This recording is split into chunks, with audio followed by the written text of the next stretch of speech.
Face à l'échec, nous avons un choix à faire. Nous pouvons le laisser nous définir, écraser notre esprit et éteindre notre passion.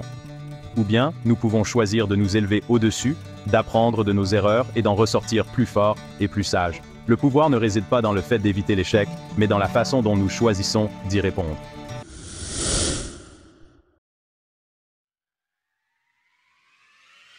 Les entrepreneurs ne sont pas étrangers au risque. Ils prospèrent en repoussant les limites et en explorant de nouvelles frontières.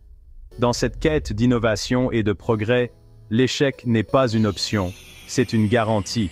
C'est une partie intégrante du parcours entrepreneurial, un tremplin sur le chemin du succès.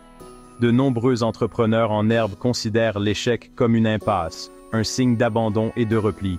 Cependant, les entrepreneurs qui réussissent le mieux sont ceux qui acceptent l'échec. Ils le voient comme un professeur précieux, un creuset qui forge la résilience et l'ingéniosité.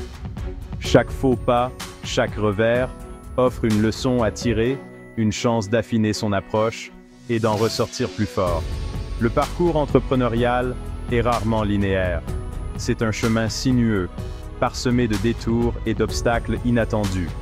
L'échec n'est pas le contraire du succès, c'en est un élément essentiel. En recadrant notre perspective sur l'échec, nous libérons son potentiel à nous propulser vers l'avant.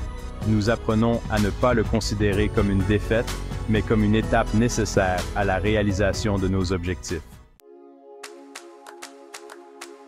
Nier la possibilité de l'échec, c'est comme nier l'existence de la gravité.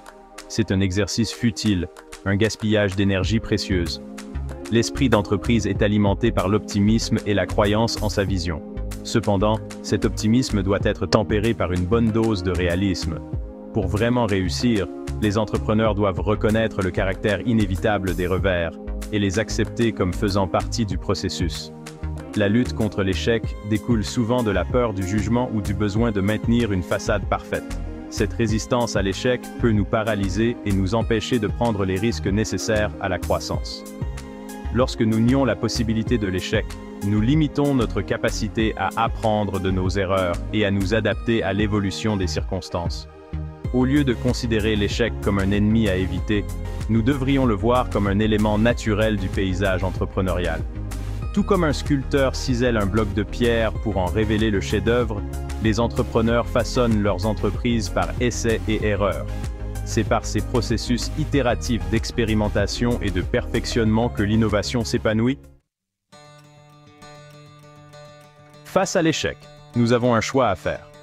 Nous pouvons le laisser nous définir, écraser notre esprit et éteindre notre passion. Ou bien, nous pouvons choisir de nous élever au-dessus, d'apprendre de nos erreurs et d'en ressortir plus forts et plus sages. Le pouvoir ne réside pas dans le fait d'éviter l'échec, mais dans la façon dont nous choisissons d'y répondre. L'échec n'est pas le reflet de notre valeur en tant qu'individu, mais plutôt un mécanisme de rétroaction, un signal que quelque chose doit être ajusté ou amélioré. C'est l'occasion de réévaluer nos hypothèses, de remettre en question nos préjugés et d'identifier les points à améliorer. Lorsque nous abordons l'échec avec cet état d'esprit, nous le transformons d'une expérience négative en un catalyseur de croissance. La différence entre ceux qui réussissent et ceux qui échouent ne réside pas dans l'absence d'échec, mais plutôt dans leur réaction face à celui-ci. Les entrepreneurs qui réussissent possèdent une confiance inébranlable en leur vision, associée à la résilience nécessaire pour s'adapter et persévérer face à l'adversité. Ils comprennent que l'échec n'est pas la fin du chemin, mais simplement un virage. Section 4. Test de réalité. S'adapter et pivoter. L'échec est souvent un test de réalité indispensable qui nous oblige à confronter nos hypothèses et à ajuster notre cap en conséquence. Il est facile de s'attacher à ses idées, de s'accrocher à ses plans initiaux, même lorsque le marché nous dit le contraire. Cependant, la capacité à s'adapter et à pivoter est cruciale pour la réussite entrepreneuriale. Lorsque nous rencontrons des revers, il est essentiel d'analyser la situation objectivement, d'identifier la cause profonde de l'échec et d'être ouvert à la possibilité d'apporter les changements nécessaires. Il peut s'agir d'affiner notre produit ou service, d'ajuster notre stratégie marketing ou même de pivoter complètement vers un nouveau marché. La clé est de rester agile et réactif aux commentaires, tant internes qu'externes. L'échec, en ce sens, devient un outil précieux pour l'innovation. Il nous oblige à sortir des sentiers battus, à remettre en question nos hypothèses et à explorer des solutions nouvelles et créatives. En considérant l'échec comme une opportunité d'apprentissage, nous nous ouvrons à un monde de possibilités que nous n'aurions peut-être jamais envisagé autrement. Section 5. Le pouvoir du choix, une leçon de Ray Charles. Le légendaire musicien Ray Charles a dit un jour « Il y a deux façons de faire face aux difficultés.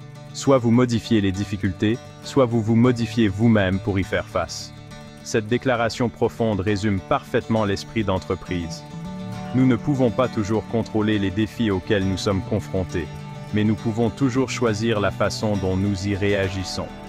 Face à l'échec, nous pouvons nous décourager et abandonner, ou puiser dans notre résilience intérieure et trouver un moyen de surmonter l'obstacle. Le choix nous appartient. En adoptant un état d'esprit axé sur la croissance, nous nous donnons les moyens de considérer l'échec non pas comme un revers, mais comme une occasion d'apprentissage et de croissance. Tous les entrepreneurs qui ont réussi ont été confrontés à d'innombrables défis et revers au cours de leur parcours.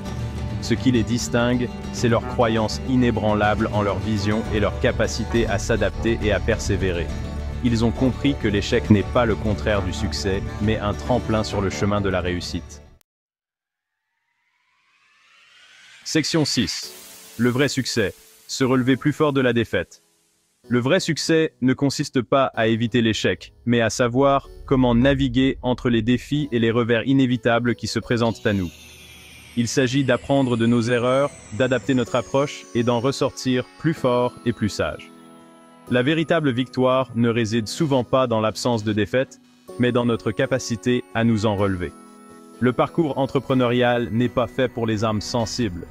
Il exige du cran, de la détermination et une croyance inébranlable en sa vision. Mais c'est aussi un voyage rempli d'immenses récompenses, tant sur le plan personnel que professionnel.